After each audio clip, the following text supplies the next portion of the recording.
serbisyo publiko. Mga sumbong at suwestyon mapapanood at mapapakinggan sa DILG sa DCRH Break Time. Tuwing Miyerkules, alas 4 ng hapon, kasama ang mga tagapagbigay serbisyo publiko, Lakay Deo Macalma at DILG Secretary Ben-Hur Abalos. DILG sa DCRH Break Time. Alamin kung ano ang mga ginagawa, mga nagawang proyekto, programa para sa pag-unlad, balita at public service mula sa mga lungsod hanggang sa mga baryo. Dito lang sa DILG sa DZRH Break Time. Kasama ang mga lingkod sa pagbibigay serbisyo publiko, sina DILG Secretary Ben-Hur Abalos at Lakay Mayor Deo Macalma sa DILG sa DZRH Break Time.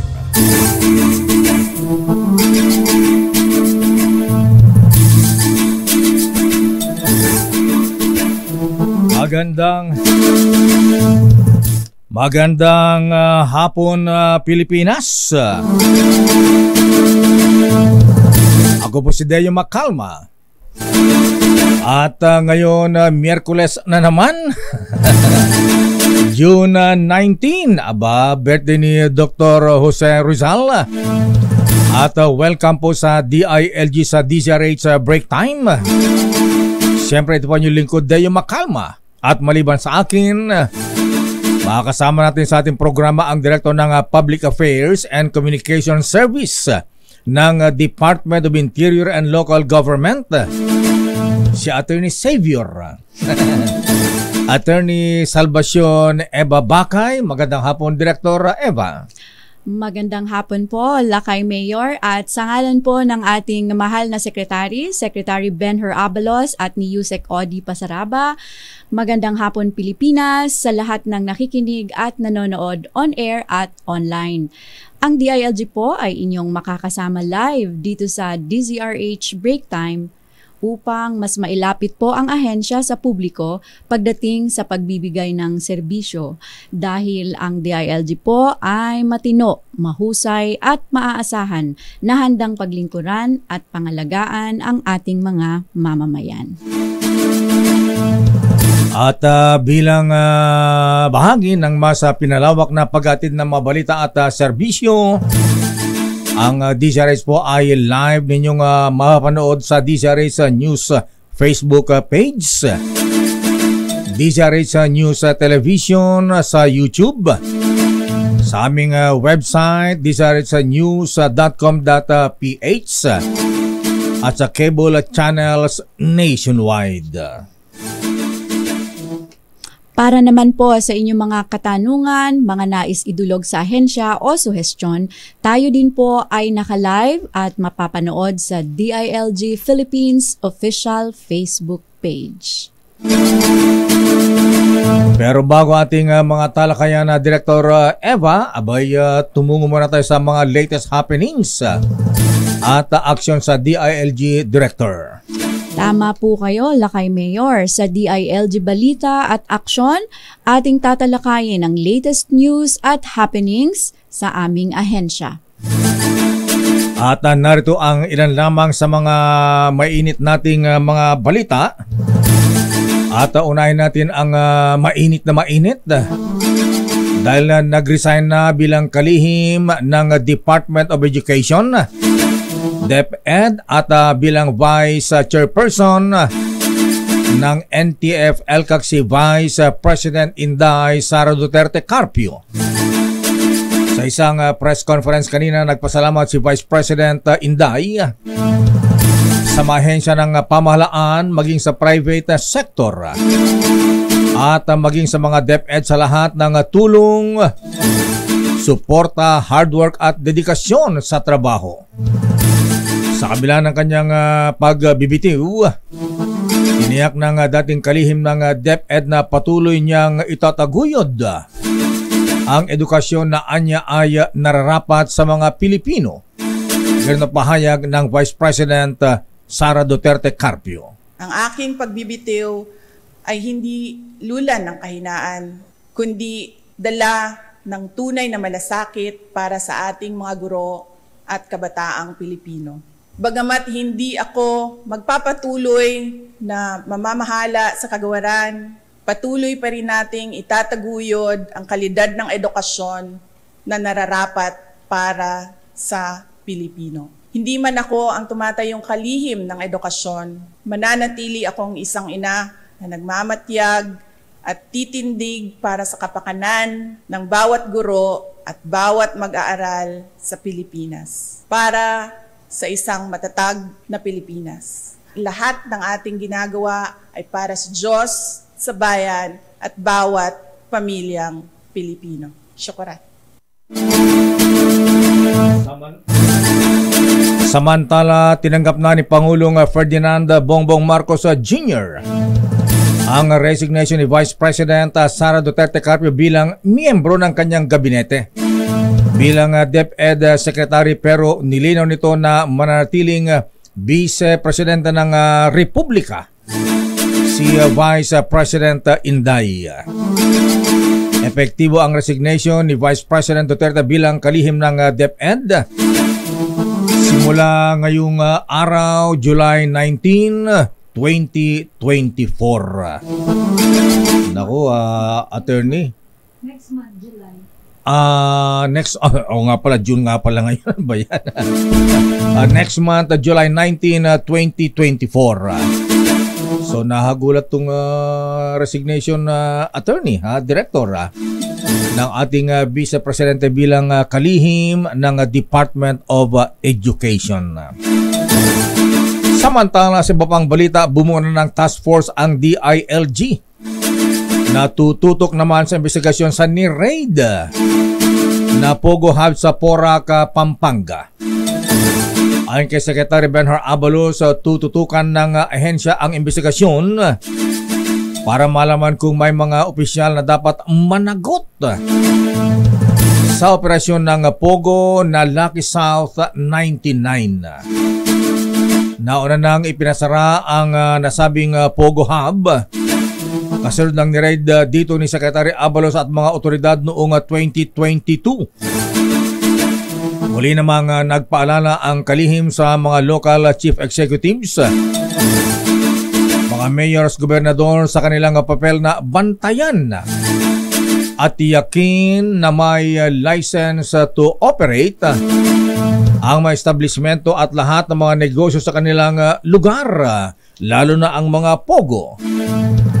Binigyan din ni Secretary Abalos na may karapatan ang mga LGUs na mag-inspeksyon sa mga pribadong establishmento sa kanilang bayan para sa implementasyon ng tax ordinance at pag-execute ng iba pang ordinances kaugnay ng public health and building standards. Formal namang inilunsad ang Guimaras Children First 1,000 Days Coalition Experiment sa San Lorenzo, Guimaras nitong Sabado. Ang aktibidad ay pinangunahan ni First Lady Lisa Araneta Marcos at DILG Secretary Benhur Abalos Jr., Department of Health Secretary Ted Herbosa at National Project Chair Attorney Joey Lina bilang suporta sa programa. Layunin ng Children's First 1,000 Days or CF1D program na labanan ang nutrisyon or malnutrisyon sa mga batang Pilipino sa unang 1,000 araw mula nang sila'y ipagbuntis. Ayon kay CF1D Coalition Chairman Attorney Joey Lina, makikipagtulungan sila sa iba't ibang ahensya ng pamahalaan upang mas mapalawak ang kampanya sa importansya ng kalusugan at nutrisyon ng mga bata.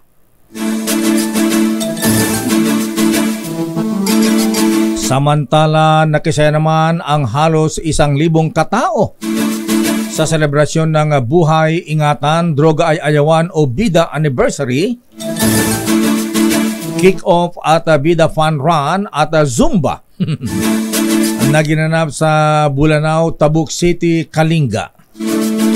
Kasabay nito ay pinasanayan din ang pagpirma sa BIDA Pledge of Commitment at tree planting kasama ang mga kabataan, civil society organizations, estudyante at iba pang mga community members. Nagpaabot naman taos-pusong pasasalamat na si DILG Secretary Benhur Abalos sa mga residente at opisyales ng Kalinga kasunod ng pagdedeklara sa kanya bilang adopted son ng probinsya. At ito, itinanghal naman na Grand Champion ang The Cry of Santa Barbara na float naman ng probinsya ng Iloilo sa ginanap na Parada ng Kalayaan para sa selebrasyon ng ika-126 anibersaryo ng Philippine Independence Day. Pinangunahan ni DILG Secretary Benhur Abalos Jr. at National Historical Commission of the Philippines Chairperson Lisa Nakpil ang paggawad kay Iloilo Governor Arthur Defensor Jr. ng tropeyo at cash prize, wow, na 1,000,000 piso. Laki. Ayon. Bumida sa The Cry of Santa Barbara Float ang simbahan at kumbento ng Bayan ng Santa Barbara.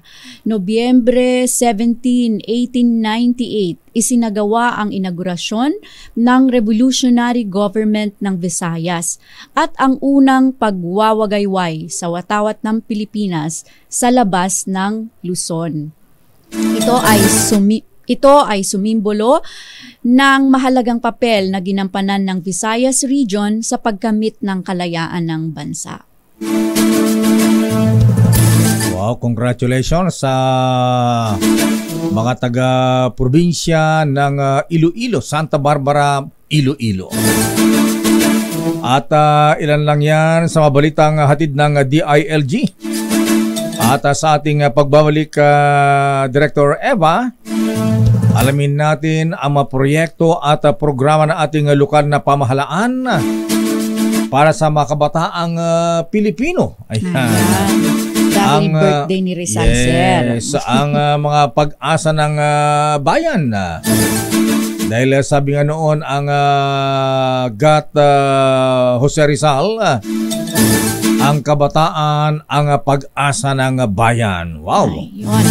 Makakusap natin mamaya si ang leader ng Youth Development and head ng City Youth and Sports Development Office ng San Jose del Monte, Bulacan.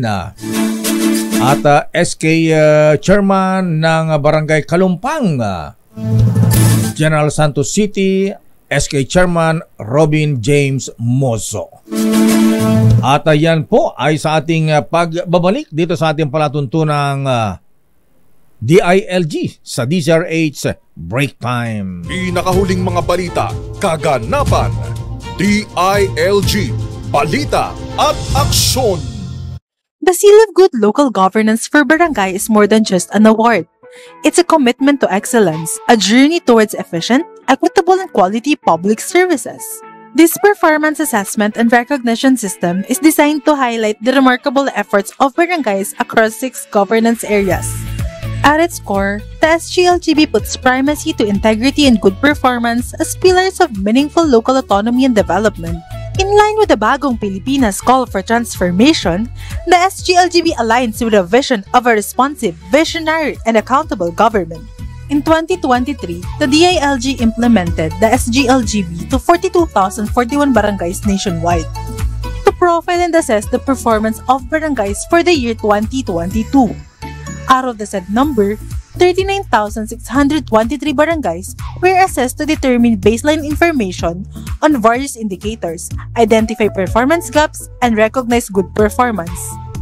The SGLGB is not just an award, it's a celebration of commitment and the relentless pursuit of excellence. Let us continue to work hand in hand towards building prosperous, inclusive, and resilient communities. Pinakahuling mga balita, kaganapan, DILG, balita at aksyon.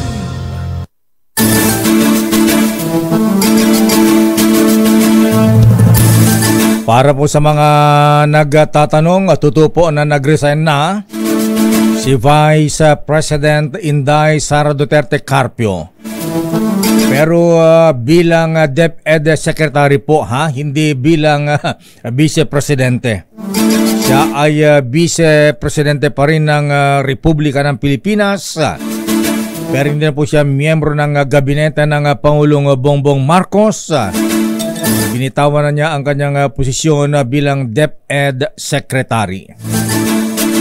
At nagbabalik, effective po yan July 1. Ayan, July 1, 19. July 19, 2024. Ayan, next month pa po effective yan. Ang resignation ni Vice President Inday Sara as DepEd Secretary. Nagbabalik ang DILG sa DZRH break time.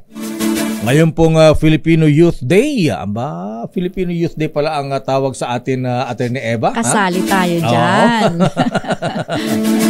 Youth nung panahon ng hapon. Ngayon ay ating tuklasin ang mga proyekto at programa ng ating lokal na pamahalaan para sa ating pag-asa ng bayan, mga kabataang Pilipino. Tama ka dyan, Lakay Mayor. Ang National Filipino Youth Day ay kasabay rin ng ika-163 anibersaryo ng kapanganakan ng ating pambansang bayani na si Dr. Jose Rizal, na siya namang nagwika ng kanina mo pa 2 beses na pong nabanggit ni Mayor Lakay na ang kabataan ang siyang pag-asa ng bayan. Kaya naman ating kukumustahin at kikilalanin ang mga lokal na pamahalaan na sumasalamin sa adhikain ng ating bayani, na paunlarin ang kakayahan ng ating mga kabataang Pilipino. Ating makakapanayam sa hapong ito si Mr. Luis Gutierrez, ang Youth Development Officer at Head ng City Youth and Sports Development Office or CYSDO ng San Jose del Monte, Bulacan, at Sangguniang Kabataan Chair ng Barangay Kalumpang, General Santos City, Sir Robin James C. Moso. Magandang hapon po sa inyo, Sir Luis Gutierrez at SK Chairman Robin Moso. Magandang hapon po. Magandang hapon po, Attorney Salvacion and si Sir Deo Macalma. Good afternoon po sa inyo lahat. Ay, magandang hapon, mga katropa. Dabarkads. Gang to, gang. Take it away, Attorney Eva. Yan, sino unahin natin? Unahin na po natin itong mas malapit, San Jose del Monte. Ang City Youth and Sports Development Office ng San Jose del Monte ay kilala sa pagiging aktibo sa pagbibigay ng serbisyo sa mga kabataan ng inyong bayan. Katulad niyan ay educational assistance. May datos po ba kayo kung gaano na karaming kabataan ang natulungan natin at kasalukuyang tinutulungan sa ilalim ng inyong City Educational Assistance Program? Para ito kay Sir Luis Gutierrez. Sir? Okay, Attorney Salvacion, maraming pong salamat sa pag-share po ng aming best practices po ng aming lungsod. At syempre, bago po ako magsimula, si Lakay po ay idol ko po yan. Dati po ay narinig ko lang po siya. Ngayon ay nandito na ako. Kasama niya na po na ini-interview. Idol Lakay, good afternoon. Maraming salamat, Louie. Po, ang City Youth and Sports Development Office po ay indicated po na ito ay marami pong mga kabataan. Ang aming pong bilang po ng kabataan po namin ay 222,231. Pero po sa aming saya po, beneficiary po ng scholar po namin, meron kaming 2,850 po ang binibigyan po namin ng scholarship. At based po doon sa ating pong historical data, every year po ay almost 800 po ang nagiging professional po sa amin. Sila po yung mga gumagraduate po ng iba't ibang pong eskwelahan sa ating sa NCR po saka sa aming lungsod. So marami po tayo natutulungan dahil alam naman po natin na ang edukasyon ay isa sa mga adhikain ng aming mayor at aming congresswoman na mabigyan talaga ng magandang edukasyon ng lahat ng kapataang San Joseño. Ayun. So, para po maka-avail ng programa or benepisyo na ito, sir, ano po yung mga requirements? Actually, Attorney, meron po kaming programa po dyan. Ito po ay aprobado po ng ating konseho na tinatawag po sa kapasyahan po ng aming mga mambabatas po dito, lokal na mambabatas, na nasa below 300,000 po ang aming requirements sa kanilang both salary po yon ng magulang.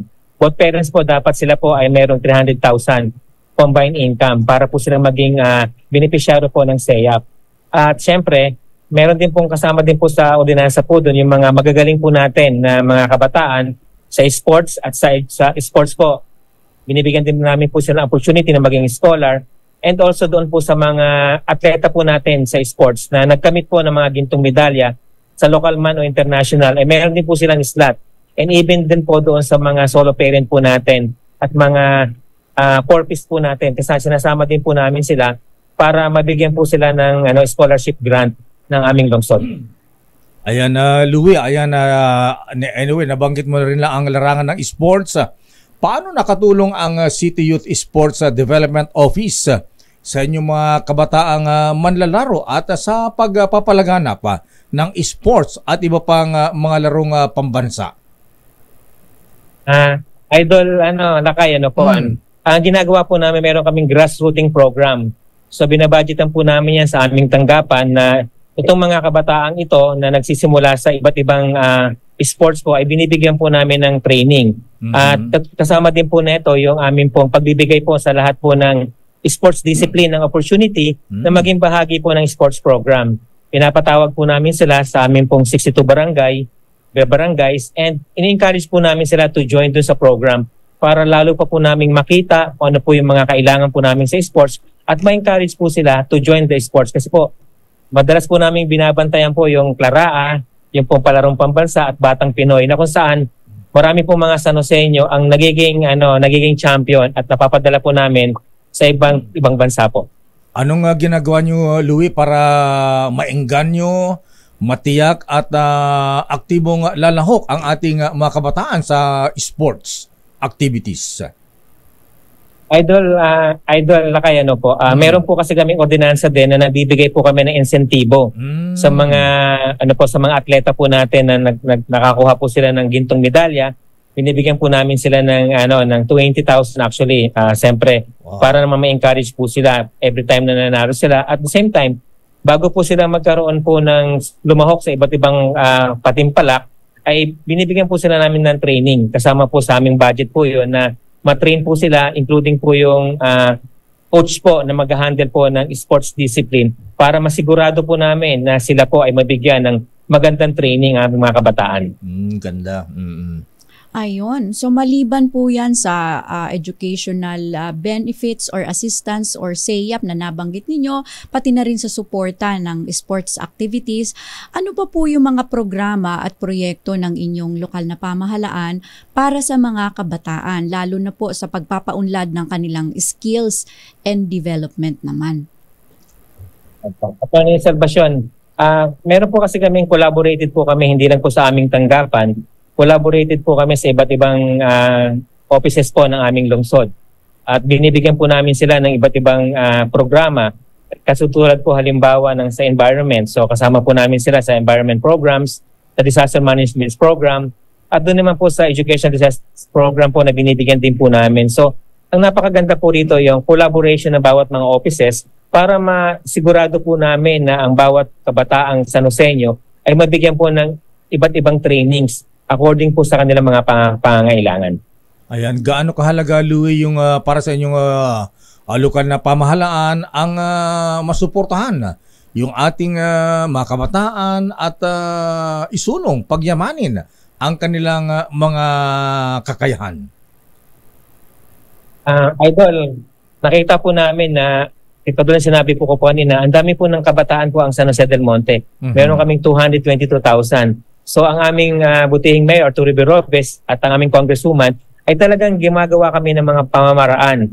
Kung itong isang pamamaraan ay magiging epektibo, itong pamamaraan po ay nagkakaroon po kami ng changes para makita po namin talaga yung mga pangangailangan nila. At the same time, nagkakaroon po kami ng mga dialogue. Importante po kasi yung magkaroon talaga ng heart-to-heart talk. Kung ano talaga yung mga naranasan mga problema o yung challenges ng bawat San Joseño kabataan po namin, upang sa ganon ay ma-ensure po namin na ang aming mga programa at ang activity ay talagang naka-align sa kanilang mga pangangailangan. Kaya mo tanong natin request natin kay Mayor Art Robes at Congresswoman Rina na yung mga gold medalist taasan ng premyo gawing kalahating milyon. Akala ko ang request nila kay Mayor sumali sa programa ni Mayor Robes sa youth development. Ayan, sumali sa pagbibigay ng cash reward na mas malaki, attorney. Ayun. So, maraming salamat po, sir. Ngayon pong Filipino Youth Day, no? Anniversary po ng kapanganakan ng ating pambansang bayani. Ano po ang mensahe ng City Youth and Sports Development Office ng San Jose del Monte sa ating mga kabataan, sir? Attorney, thank you po. So ganito po yun sa mga mensahe ko po sa ating mga kabataang San Joseño, lang po tayo, makipag-collaborate po sa ating lokal na pamahalaan dahil alam niyo naman po na napakadami pong programa ang binababa po namin sa inyo. Kailangan lang po talaga na magkaroon po tayo ng collaboration. Alam naman namin na ang bawat mga kabataang San Joseño, dahil nga sinasabi ko po kanina, napakadami po namin. Kailangan lang po talaga na magkaroon po tayo ng sama-sama, pagkakaisa, upang mas lalo po nating makamit yung tagumpay lalo na sa mga kabataan. Dahil alam naman po natin na ang kabataan po ang haligi po ng isang maunlad at matatag na lokal na pamahalaan. Ayun. Okay, maraming salamat Louie. Ayan, at mabuhay ang mga kabataan ng San Jose del Monte, Bulacan. Thank you and good afternoon. Thank you po. Mga kaibigan, si Mr. Louis Gutierrez, Youth Development Officer and Head ng City Youth and Sports Development Office ng San Jose del Monte, Bulacan. Dumako tayo, attorney, doon naman sa may General Santos City. Tama po, no? Dito naman sa General Santos City, ating ngayon makakapanayam ang SK Chairperson nila na si Sir Robin James Moso. Sir, magandang hapon. At unahin na natin, ang tanong natin sa kanya ay meron silang humigit kumulang na 87,000 na residente. Paano po nagagampanan ng Sangguniang Kabataan ng Kalumpang ang makapagbigay ng serbisyo sa inyong mga kabataan? Sir? Okay. Magandang hapon po sa inyo, attorney at sir. Magandang hapon. Bagamat 87,000 ang populasyon ng residente ng Barangay Kalumpang, humigit kumulang lamang nito 12,000 ang populasyon ng mga kabataan sa aming barangay. Nasisiguro naman ng Sangguniang Kabataan na makapagbigay ng serbisyo sa kabataan na akma, wasto at nararapat na paraan. Karamihan sa proyekto o programa na ipinatutupad ng aming Sangguniang Kabataan ay naaayon sa mga pangangailangan ng nakararami. May tinatawag po tayo na ABIP o yung Annual Barangay Youth Investment Plan para matugunan ang bawat pangangailangan ng kabataan na naaayon sa 10 Centers of Participation o yung foundation or ground na kung saan mandato ang Sangguniang Kabataan to perform. So kasali na po doon yung health, education, environment, global mobility, and the like. Kabilang na dito ang edukasyon kung saan meron kaming scholarship assistance na tinatawag namin na Sulong Karunungan Program. Meron din kaming Pande-Pande Program para sa people living with HIV. At kasalukuyan, meron kaming pinamamahalaan na Himsog Hub para sa mga kabataan na may kaukulang pangangailangan pangkalusugan kung saan nire-refer namin sila sa mga ahensya na nararapat sa kanila. Ayun po. Robin, ang Sangguniang Kabataan ng Barangay Kalumpang Jansan ay kinilala noong nakaraang taon sa 4th Philippine Sangguniang Kabataan Awards at maging sa 10 Accomplished Youth Organization o Tayo Awards. Wow. Paano nyo sisiguro, Robin, ang aktibong pakikilahok at paikabahagi ng mga kabataan ng Kalumpang sa inyong mga programa? Napakagandang katanungan.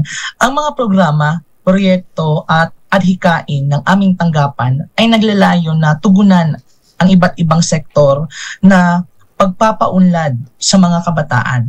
Pangkaraniwan nito, social media postings namin sa aming FB pages, and then iyon ay naglalayon na mag-engganyo na makilahok sila. Meron din kaming mga focal person per purok kung saan even if napaka-advanced na ng technology natin, like everyone is connected to Facebook, pero may mga focal person pa rin kami na sa mga purok, we have 43 puroks sila yung nagdi-disseminate ng information. Kung ano man yung programa, proyekto o activity na meron ng Sangguniang Kabataan, dinidisseminate po nila yun first hand, at least inform po lahat na makalahok at ayun. Ayun. So lahat pala Lakay Mayor ano. Para sa inyo, dapat sir. Active, mga kabataan natin. Kaya nga po Para sa inyo, gaano kahalaga ang papel ng kabataan para sa pagbabago at pag-unlad ng ating bansa? Okay, attorney. Napakahalaga ang kabataan, yung role, sapagkat sa kanilang pakikilahok o sa aming pakikilahok, malalaman natin kung ano yung nais at mga bagay o aspeto na di natin nabibigyang halaga.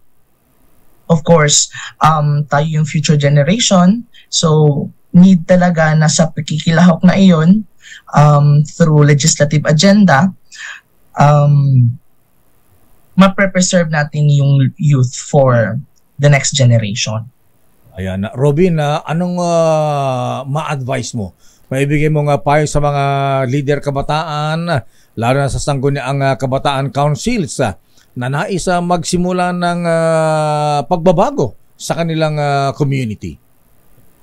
Okay, sa lahat ng mga Sangguniang Kabataan officials, from SK chairman down to the appointed officials, ang pagiging leader ay hindi lamang nasusukat sa awards o patimpalak, sapagkat ang isang mabuting leader ay nagnanais na maayos at malinis na serbisyo. Huwag mangibabaw dapat ang politika sa batas. We are here to give hope. We are here to perform our mandates. Though we cannot help everyone, that's very idea that we can help everyone. But at the very least, let us help those who are in need. Yung mga kasamahan natin na nasa laylayan ng ating komunidad, na nasa laylayan ng ating lipunan.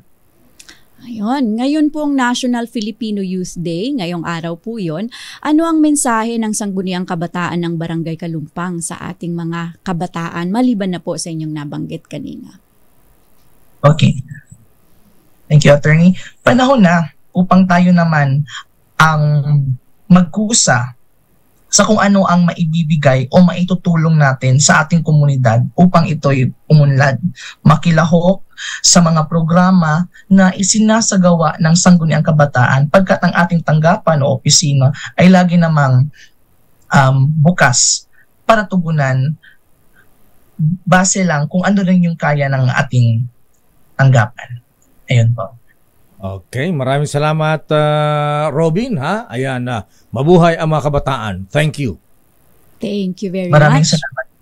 Mga kaibigan, si Barangay Kabataang Chairman ng Barangay Kalumpang sa General Santos City, SK Chairman Robin James Moso.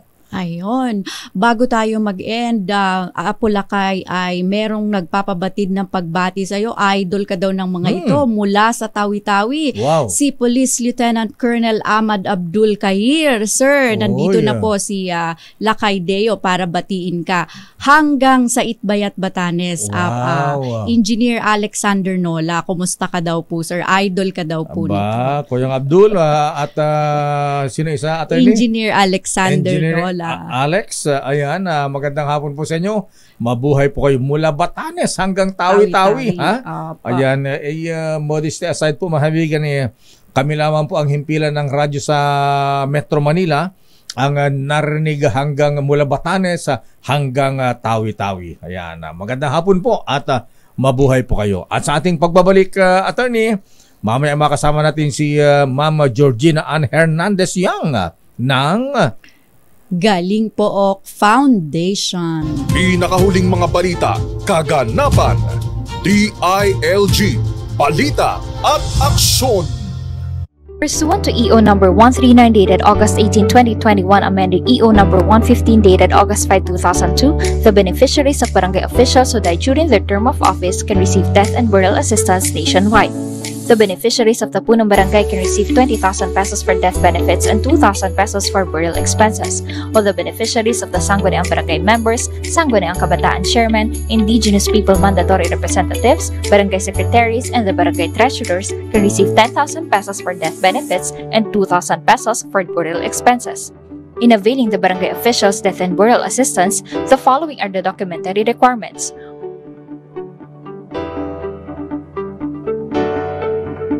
The total processing time of barangay officials' death and burial assistance is 46 working days, including the 20 working days for the DBM to release the fund.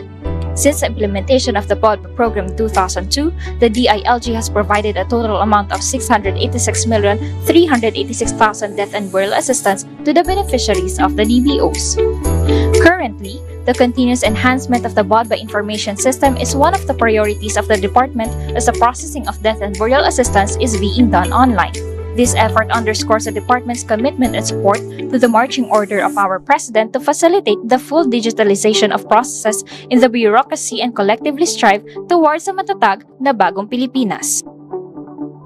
Unlad, balita, aksyon at serbisyo publiko. Mga sumbong at suwestyon mapapanood at mapapakinggan sa DILG sa DCRH Break Time. Tuwing Miyerkules, alas 4 ng hapon, kasama ang mga tagapagbigay serbisyo publiko, Lakay Deo Macalma at DILG Secretary Ben-Hur Abalos. DILG sa DCRH Break Time.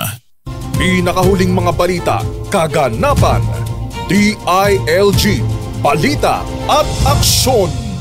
At balik po tayo sa ating programa, pero klaruhin lang natin kasi maraming nagtatanong, Attorney Eva. Ayan, nag-resign daw ba ang Vice President Inday Sara Duterte Carpio?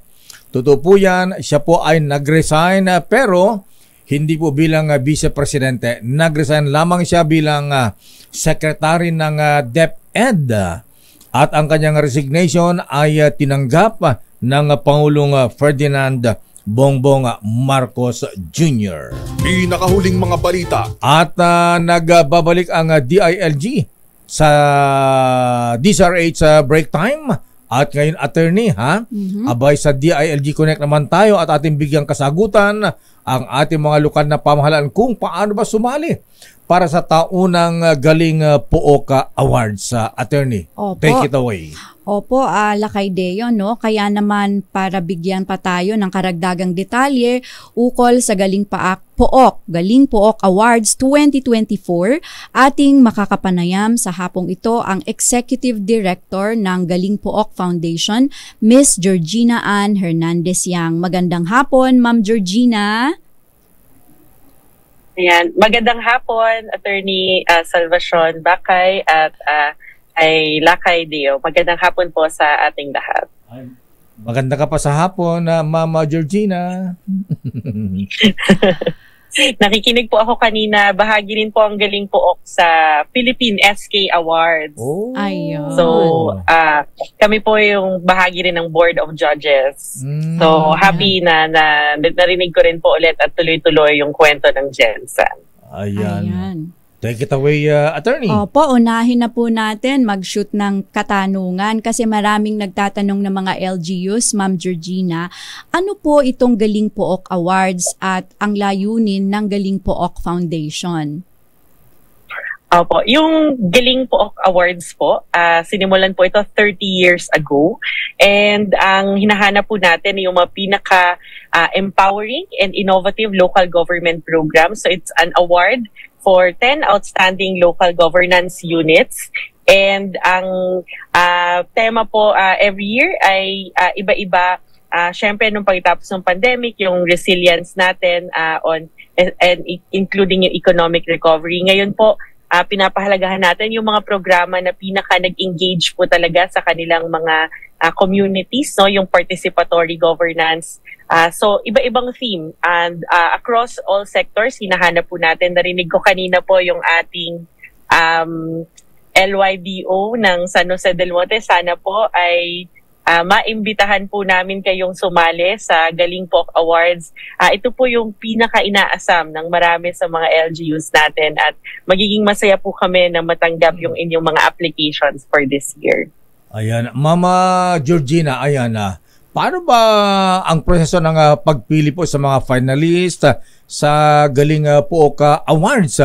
Mula po sa nominasyon hanggang sa paggagawad ng parangal.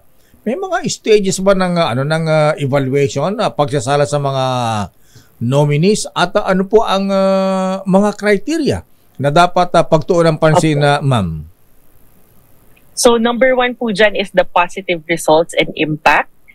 Kailangan po may datos, hindi pwedeng bola-bola. So yung before and after, both quantitative and qualitative data and evidence, regardless po kung ano yung program po nila. People's participation and empowerment. So yung kahalagahan po na pinapakinggan po natin yung boses ng taong bayan and hindi lang po sa pag-implement as beneficiaries, kundi sa pag-unawa pa lang ano yung problema at ano yung tamang solusyon o programa na makakatugon sa mga problemang ito.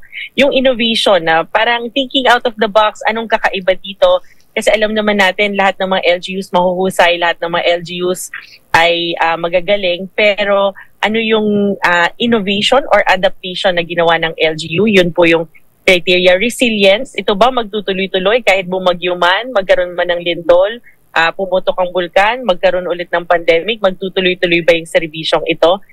Tinitingnan po yung sustainability, magpalit man mo yung leadership, magpalit man po ng mayor, ng councilor, ng vice mayor, paano natin itutuloy ito? So yung mga ordinansa po ay tinitingnan din natin at panghuli po yung efficiency, no, yung cost-benefit analysis na tinatawag. So si Sec Benher po mismo yung nagsasabi na para po manalo ng Galing Po, kailangan dumaan po sa butas ng karayom. Nung siya ay mayor ng Mandaluyong ay napakarami po niyang mga Galing Po Awards. So alam na alam po niya ito. Ayun. So, thank you, Ma'am Georgina. Maraming LGUs po ang nagtatanong nito. Para po sa mga lokal na pamahalaan, LGUs na nakikinig at nanonood sa ating programa, paano po sumali sa Galing Pook Awards 2024? Ano po yung mga requirements at para makapasok ang kanilang mga programs o projects dito sa Galing Pook Awards na ito? So, online po yung application. Mayroon pong DILG Memorandum Circular na inilabas at maliban po sa DILG website, mahahanap po nila ito sa Galing Pook website, www.galingpook.org. Mada-download niyo po yung application form doon. Kasama na po yung guidelines mula sa DILG. Simple yung Google form. Mayroon kayong pagkakataon na ikwento yung inyong programa batay po sa ating criteria. At ang deadline po natin, June 28, 11:59 p.m. Huwag na po ninyong hintayin na umabot ng hating gabi. Mag-submit po ng mas maaga. But ang deadline po ay June 28. Pwede rin po kayo mag-follow sa Galing Pook Facebook page for any further announcements po tungkol dito sa Galing Pook Awards. Ayan, Ma'am Georgina, kailan po ang deadline ng submission ng application? Ayun po, next week, kung hindi ako nagkakamali, Friday next week. Ang bilis naman. Opo, may mga nag-apply na rin. Pwede pa po humabol yung ating mga local government units. Province, city, municipality, barangay, all welcome to apply po. Ayun. Magkano ang premyo ulit, Ma'am Georgina?